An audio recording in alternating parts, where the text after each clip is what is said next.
All right, everybody, welcome back. Ready for another deep dive. Always ready to dive in. Well, buckle up because this one's a doozy. You guys see that video making the rounds? The one with Santa getting, Intercepted. Let's just say he had an unexpected encounter on his flight path. Yeah, intercepted over Moscow by a missile. Definitely not the kind of holiday cheer we're used to. Nope, definitely not. And it gets even weirder because there's all this chatter online connecting it to that plane crash. What was it, last week? In Kazakhstan. 38 people died. Tragic. And naturally, people are looking for answers, trying to make sense of it all. Right. So today we're going to try to unpack all of this. We'll watch the video together and then, try to understand what it all means, or at least what it might mean. Because let's be honest, there's a lot we don't know. Absolutely, especially with all the speculation swirling around online. Exactly. So first things first. Let's watch this video. Okay, let's see it. Roll it.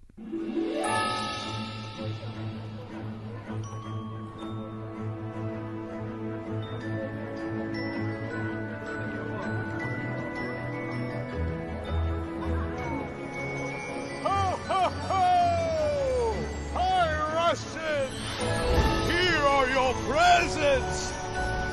Happy New Year! Holy shit!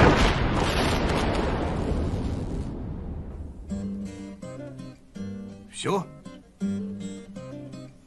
Все. Цель уничтожена. Правильно. Не нужно нам ничего иностранного в нашем небе.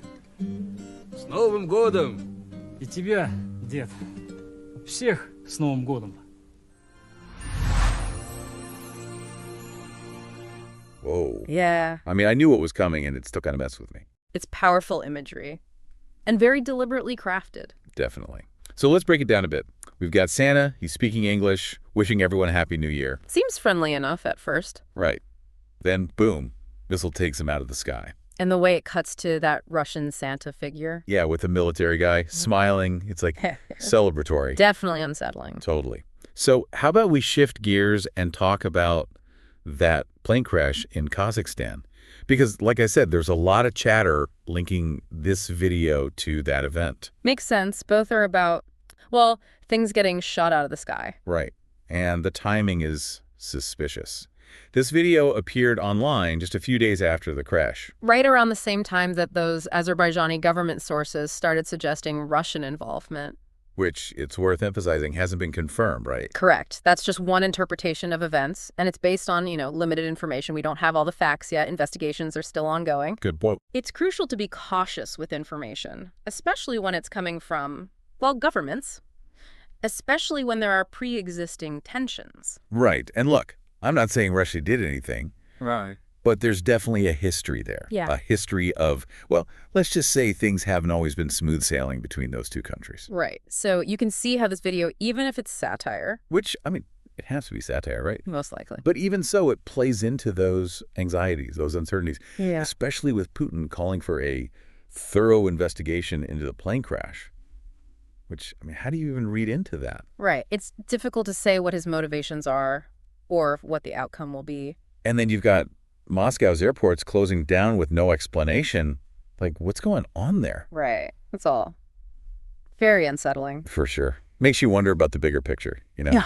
Like, what does all this mean for global stability, for international relations, for, us regular folks just trying to get through the holidays? That's the million-dollar question, isn't it? It really is. Yeah. So before we go down that rabbit hole, how do you think we should be approaching situations like this, where the information is so murky and the stakes are so high? Well, for starters, I think we need to be more aware of our own biases. Like, what are we predisposed to believe and why? What are the sources that we're trusting? Are they reliable?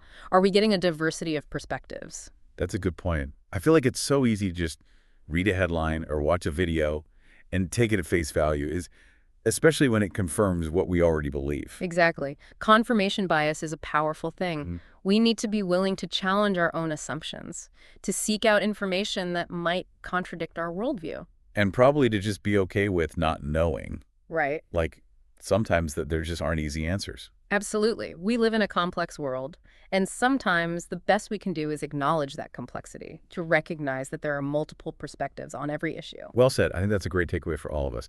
But, I'm curious, what was your biggest takeaway from this whole Santa missile plane crash thing? For me, it really highlights the power of imagery and how it can be used intentionally or not to tap into our deepest fears and anxieties. Like, even though we know it's satire, it still makes us feel something. Right. It provokes a reaction, and Yeah. that's what makes it so effective. Absolutely. Okay, folks, so that was a lot.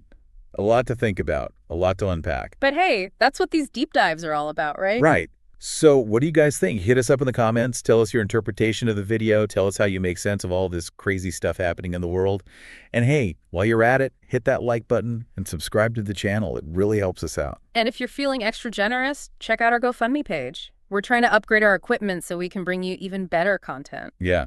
We need better webcams, better mics, better editing software, the whole 9 yards. Every little bit helps us reach more people, which is really what this is all about. Right. Spreading knowledge, Hmm. spreading awareness. Yeah. Because at the end of the day, knowledge is power.